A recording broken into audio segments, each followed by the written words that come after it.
Hello, welcome to Do It Yourself channel. Today I will show you how to stop applications from writing instant messages in Samsung Galaxy Z Fold5. To stop applications from writing instant messages, we have to go to our menu first. Settings menu here. And we are looking for security and privacy option. And right here under privacy, we have permission manager. And at the bottom of this list, we have additional permissions and write instant messages. As you can see, one app is allowed to write our messages. So let's take out this permissions. Do not allow.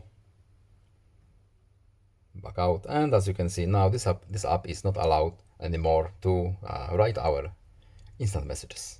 That's all. I hope this video was helpful to you. Please leave a like and subscribe. Have a nice day and see you in the next video. Goodbye.